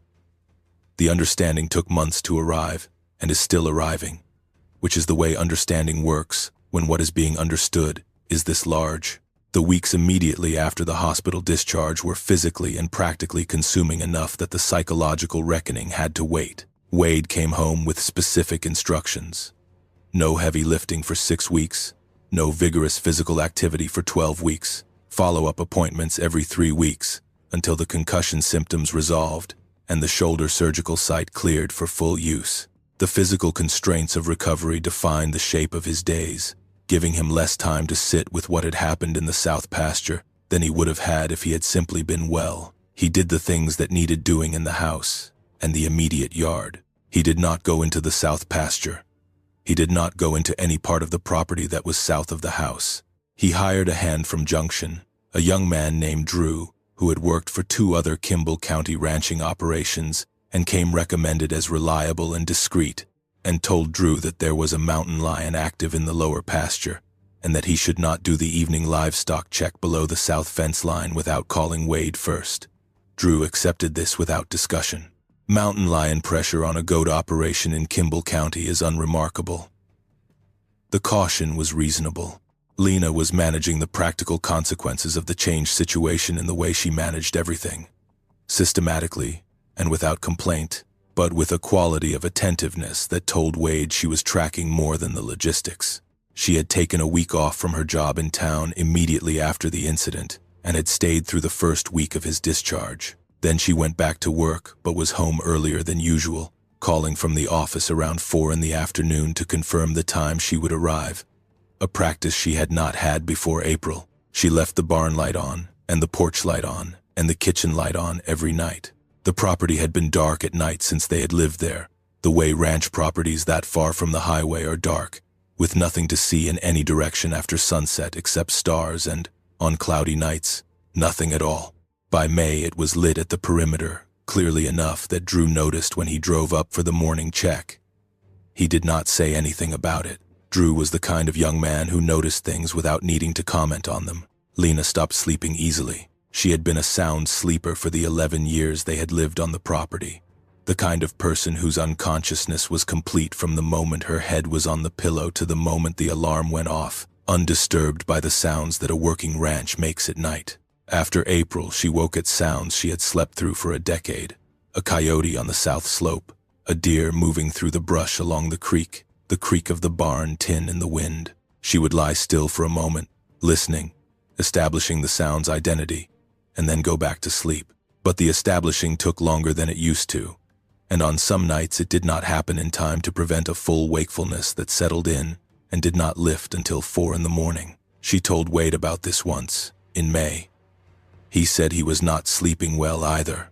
They did not discuss the south pasture as a specific referent to the sleeplessness, because the south pasture did not need to be named. It was the organizing fact of their shared life, and naming it seemed to make it neither larger nor smaller. Wade's physical recovery proceeded on roughly the timeline the medical team in San Antonio had projected. The concussion symptoms, the headaches and the sensitivity to sustained screen light, and the occasional difficulty with verbal recall that made him reach for words that should have been at the surface, resolved over 6 weeks, as the brain tissue healed from the trauma. The rib fractures were uncomfortable for the full 12 weeks but uncomplicated. The shoulder surgery site healed properly, and he regained full range of motion over the course of the spring and into the summer, through twice-weekly physical therapy with a clinic in Junction. The physical therapist there, a woman who had been treating working ranchers in Kimble County for over 20 years, noted during one of the range of motion sessions that the scar pattern on his shoulder was unusual. She said she had treated mountain lion attack victims before,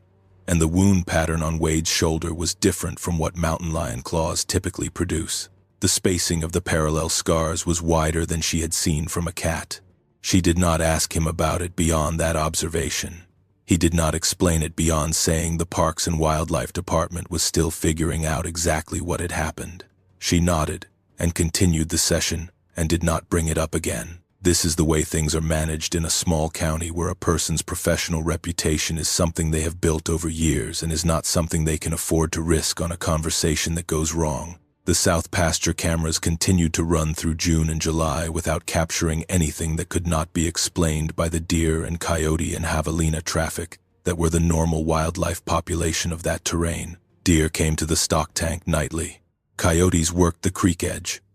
A family of javelinas that had been absent from the south slope since February returned in late June and began working the prickly pear cactus along the hillside below the cedar. The return of the javelinas was, in its way, significant. They had been absent from that part of the property for 4.5 months, which was the duration of the heightened activity on the property, from the first goat kill in February through the end of the active incident period in April and into the recovery period through May. Their return in late June suggested that whatever had been operating in the South Pasture had either departed the area or reduced its active range in that section significantly.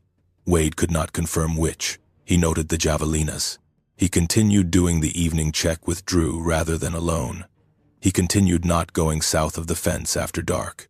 In the first week of August, the South Pasture camera triggered at 12:41 in the morning. The clip caught motion at the far edge of the infrared range, at the cedar break. Visible for the 3 seconds the motion event lasted before the subject moved beyond the frame. The shape at the edge of the infrared field was not a deer. Wade had been reviewing trail camera footage long enough to know what a deer at the edge of infrared range looks like. The body profile, the 4-point stance, the way the ears catch the emitter light. This was not that. He pulled the SD card the next morning, loaded the clip, and watched it twice. The shape at the cedar break was consistent with what the stock tank camera had captured in March. Upright, large, briefly visible at the limit of the camera's range before movement took it beyond the frame. He backed up the clip and called the forensic technician in San Antonio. The technician's assessment came back 4 days later, consistent with a large bipedal subject at the edge of the infrared field. Proportions inconsistent with known deer or other wildlife at that range. The technician said he could not be more specific given the quality of the image at that distance. The Dogman had come back. Wade sat with this for 2 days without telling Lena. Then he told her. She asked if the camera on the cedar break had captured anything. He said he had checked the cave entrance camera from the same night and it had not triggered, meaning whatever had passed the stock tank camera at 12:41 had either not moved up the hillside toward the cave entrance or had moved so as to miss the second camera's coverage area.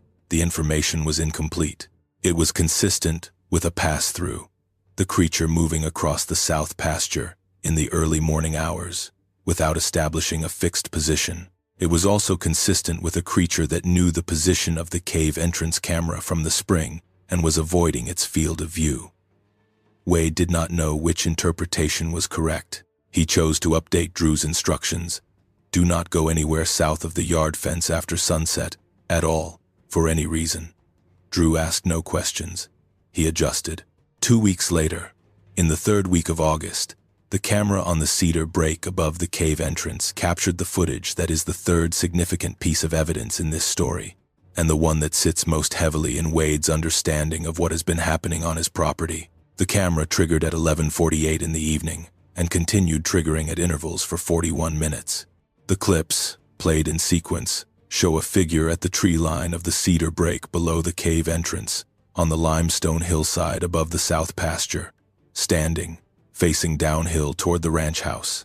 Over the 41 minutes of recorded events, the figure moved twice, with a brief shift of weight to the right, 3 steps in that direction, and then a return to the original position, before ultimately moving back into the cedar at 12:29 in the morning. The figure held its position on the hillside, looking toward the lit house, for 41 minutes. The barn light was on. The porch light was on. The kitchen light was on, because Lena had been unable to sleep and was in the kitchen, and she had not turned off the kitchen light before she finally went back to bed sometime around midnight. From the hillside where the camera shows the creature standing, those 3 light sources were visible. The house was visible, lit in the August dark. Whatever was on that hillside at 11:48 could see the lights, could see, if its eyes resolved detail at that distance the way a predator's eyes typically do, that the house was occupied. Wade did not review this footage immediately. He checked the SD cards twice weekly, and the August cave entrance footage came up on the Monday review 2 days after the recording. He watched it alone first, loading the clips in sequence and letting them play in order. He watched the whole sequence, all 11 clips, without stopping. Then he sat at the kitchen table for a while. Then he called Lena in from the living room and showed it to her. She watched it without comment. When the final clip ended, she said, "It came back." He said he knew. She said it had been watching the house before, the night of April 9th. He said yes. She said, "It knows where we live." He said, "I think it has known for a while." That conversation, and the footage that generated it, produced the only serious discussion they had about leaving the property.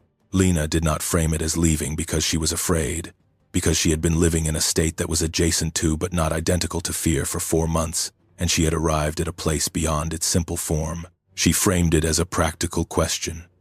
What does it mean for their life on this property, long term, that what is in the cedar break has chosen to stand on the hillside above their house for 41 minutes on an August night, and look at their lights? Wade did not have a clean answer. He said he thought the creature had had the opportunity to produce a worse outcome than what had happened in April, and had not produced it. He said he thought the 41 minutes was not the behavior of something that intended harm, because something that intended harm would not spend 41 minutes on a hillside looking at a lit house from 150 yards. It would do something different. Lena said she understood the logic. She said she was not sure the logic was adequate. Wade said it was the best logic he had. Lena said she would think about it. She did not raise the question of leaving again. The decision to stay was made slowly, and without a formal conclusion, the way many of the important decisions in a working marriage are made, not through a conversation that ends with a clear resolution, but through a series of smaller conversations and adjustments that over weeks come to constitute a position. Wade stayed. Lena stayed. The lights stayed on. The trail cameras continued to run. Drew continued to do the evening check above the south fence line. The operation continued, smaller in some ways, adjusted in others, but continuing. The institutional response to what happened on Wade's property in the spring of 2022 is exactly what you would expect from a system that had not been designed to accommodate it. The Kimble County Sheriff's Office had a report on file documenting the incident and the deputy's observations. The Texas Parks and Wildlife Department had the game warden's incident notes with the track measurements and the photographs. The University Hospital in San Antonio had the medical record documenting the injuries. The Junction Veterinary Clinic had Cisco's record documenting the dog's injuries. None of these records, taken individually, pointed at anything other than the nearest available category. The sheriff's report documented a rancher injured by a large predator in the south pasture. The game warden's notes documented mountain lion activity in Kimble County. The medical record documented injuries consistent with a fall and animal contact. The vet record documented dog injuries from a wildlife encounter. The records were accurate to the resolution available to each institution. None of them captured what actually happened, because no field in any of those records had a place for it. Wade called the game warden 6 weeks after his discharge and asked whether any follow-up investigation had been done on the track evidence. The warden told him the measurements had been logged and the photographs had been filed, and that in the absence of additional confirmed incidents, the department was treating it as an isolated predator encounter, consistent with mountain lion activity in the area. Wade asked the warden directly what he thought had made the tracks, given the measurement on the stride interval. The warden was quiet for a moment. Then he said the substrate in that part of the pasture was not ideal for track preservation, and that measurement artifacts were possible with soft silt deposits. Wade said he understood. He thanked the warden and hung up. He does not believe the warden was lying or concealing anything. He believes the warden was doing the same thing every professional in a position of institutional accountability does. When a measurement produces a result that the system has no room for, he found the explanation that allowed him to move the file into the available category and close it. This is the mechanism. No conspiracy is required. The system simply has no field for the thing, and that absence of a field does more work than any intentional suppression could. The Texas Parks and Wildlife Department's predator classification for Kimble County includes mountain lion, black bear, bobcat, coyote, and domestic dog. There is no field for a large bipedal canid with a 51-inch walking stride. Creating that field would require acknowledging something the department does not officially recognize exists. No game warden with a career and a pension and relationships with the livestock community he serves is going to be the first person to write that acknowledgement into an incident report. The file gets logged under mountain lion. The measurements stay in the photographs. The photographs stay in the database under the mountain lion incident code. And the thing that left the tracks continues to be in the cedar break above the south pasture, on the ground that was never anyone's to classify, regardless of what the database says. Wade spent a long time in the fall of 2022 working through the ethical dimension of the situation he was in. This is the dimension that is hardest to communicate to someone who has not been inside it. And it is the dimension that the research community studying this phenomenon has wrestled with across every case where the evidence is substantial enough to make the question real. The creature or creatures operating in the cedar break and the limestone hillside above his south pasture had injured him and injured his dog and killed his livestock. The livestock kills represent direct economic harm. The injury was severe and had lasting effects. By any measure of property and safety, there was a case for reporting everything he knew, publicly and completely, and for demanding that the appropriate agencies treat the evidence as the evidence it was and respond accordingly. But he knew what that response would look like. He knew because he had read enough of the research and talked to enough of the people who had seen what happens when a credible Dogman encounter becomes public knowledge in a rural community where the recreational use of public and private land is a major economic driver. The Llano River corridor in Kimble County draws float fishing traffic from San Antonio and Austin and Houston from late spring through the fall. The South Llano River State Park, at the edge of Junction, hosts birding enthusiasts who come specifically for the endangered golden-cheeked warbler that breeds in the old-growth cedar stands in the park every spring. The hunting leases on the Cedar Hills north of Junction generate revenue for ranching families throughout the county. All of that traffic and the economic ecosystem it sustains depends on the hill country being understood as a place where people can move through the landscape in reasonable safety. A confirmed and documented Dogman territory on a working ranch north of Junction, in the limestone breaks above the North Llano drainage, would produce a response. And the response would not be a careful wildlife management program designed to study the creature and establish coexistence protocols. The response would be what the research community has documented every time similar information has come close to public. Thrill seekers and trophy hunters moving into the affected terrain, camera operators and YouTubers establishing positions along the creek drainage, organized expeditions pushing into the cedar breaks and the cave-bearing hillsides with the specific intention of forcing an encounter. The thing in the cedar break had demonstrated, across months of interaction with Wade, that it would escalate its response in proportion to the level of intrusion. What that escalation looked like when the intruding party was not one rancher on a night check, but a group of armed men looking for a confrontation was not a calculation Wade could resolve in favor of disclosure. He also thought about what the professor of cultural history had told him, that the Comanche people had maintained a working relationship with what was in the cedar and the limestone caves for 2 centuries before the treaty period removed them from the ground, and that the maintenance of that relationship had been predicated on a kind of respect that was not mystical but practical. The beings had territory. The people acknowledged the territory. Both parties continued to exist on the same ground. The framework had worked. What replaced it after the treaty period? The assumption that the land was blank and could be occupied without reference to what was already in it had not produced a better outcome for the people who arrived on the assumption.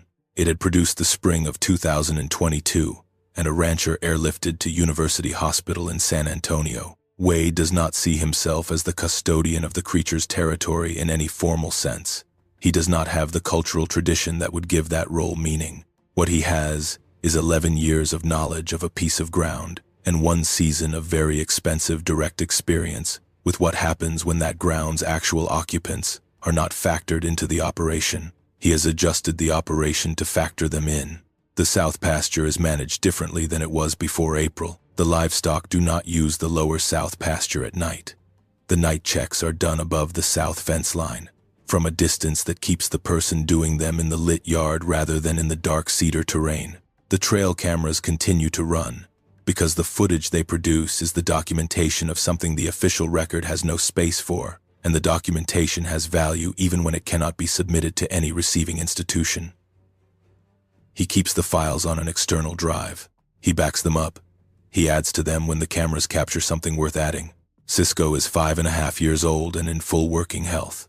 He patrols the north pasture and the perimeter around the house and the outbuildings with the consistent, attentive energy that the breed at its best produces. He comes inside at dusk. He does not cross the south pasture fence after dark. The line he draws is not something Wade has to enforce or reinforce. It is a decision the dog made on the night of April 9th and has maintained with complete consistency for over 2 years, and it is the most honest territorial acknowledgement on the property.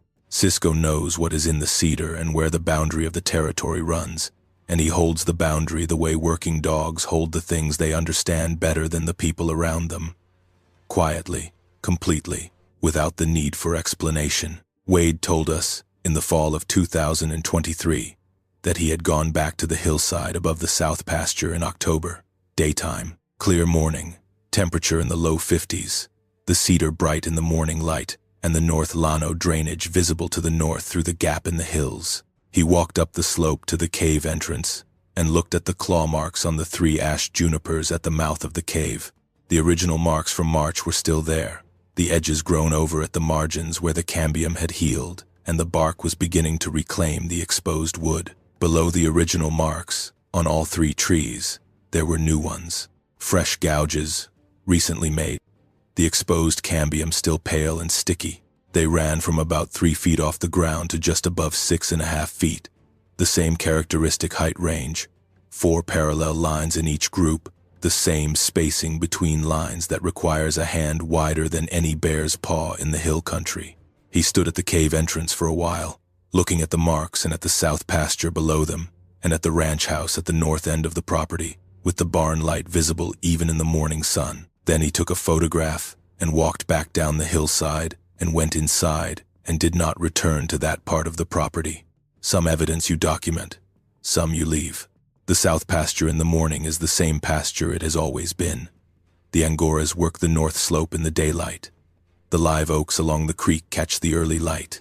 The stock tank at the lower end holds water through the spring and into early summer, and the deer trail that comes through the cedar break crosses to the tank and back the way it has always crossed. On clear mornings, you can hear the water running in the creek when the rains have been good, and you can hear the cedar waxwings that have come back to the live oaks along the waterway, and you can hear the rock squirrels in the limestone outcroppings on the upper slope, and the hill country sounds the way it always has, which is to say full and alive and layered enough to reward any person who takes the time to listen. The cave entrance on the hillside is visible from the north fence line on a clear day, just barely. A dark notch in the limestone face, partially screened by the cedar, easy to miss if you are not looking for it. Wade looks for it most mornings when he does the daytime check, the same way he checks the South Pasture camera app on his phone and notes the overnight events and files them, not because looking at the cave entrance tells him anything actionable. Because knowing where the cave entrance is and knowing what the space around it means is the kind of knowledge that the people who lived on this ground for centuries considered operational, and he has come to understand, at significant personal cost, why they considered it operational. The professor in San Antonio told him something at the end of their last conversation that Wade has returned to often enough that the words have worn smooth in his thinking. The professor said that the Comanche understanding of the limestone country and what lived in it was not passed down as mythology. It was passed down as a land use guide. It described specific places, specific behaviors, specific seasonal patterns, and the appropriate human response to each of them, the same way a rancher today passes down knowledge about which draws flood in spring and which ridges have good browse through a dry summer and where the mountain lions den in a hard winter. Practical knowledge, geographic knowledge, the kind of knowledge that keeps people alive on a specific piece of ground over the long term. The loss of that knowledge, when the Comanche were removed from the Edwards Plateau terrain, was not the loss of a mythology. It was the loss of a field guide, and the families who came after, who had no equivalent guide for the terrain they had entered, have been finding the gaps in their understanding through direct experience ever since.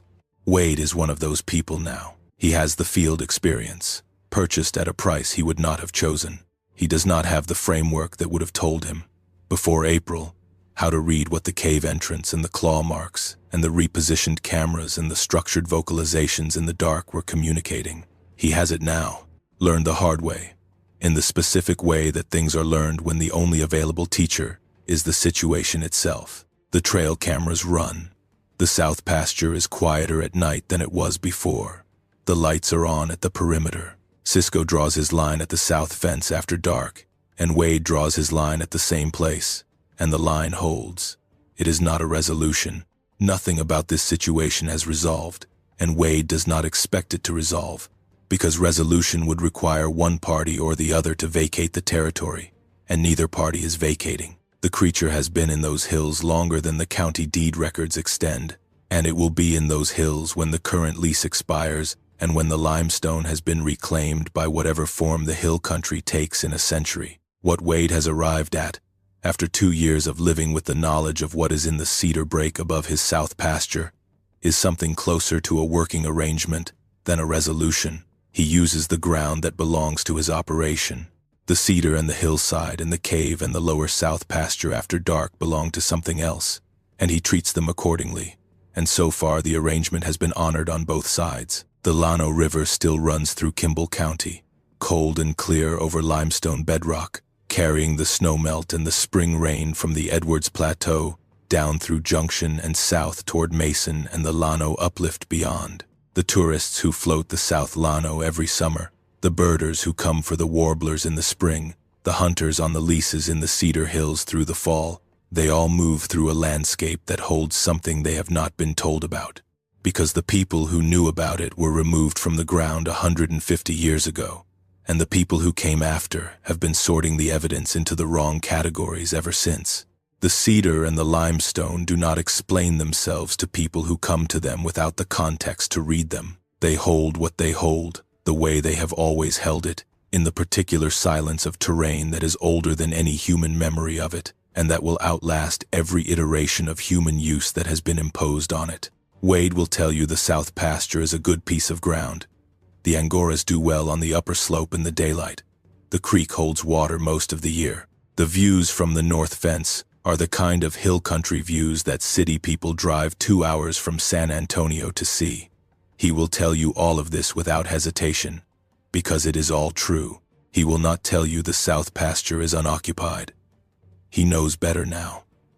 He has known that since late February of 2022, and nothing that followed gave him reason to change that conclusion.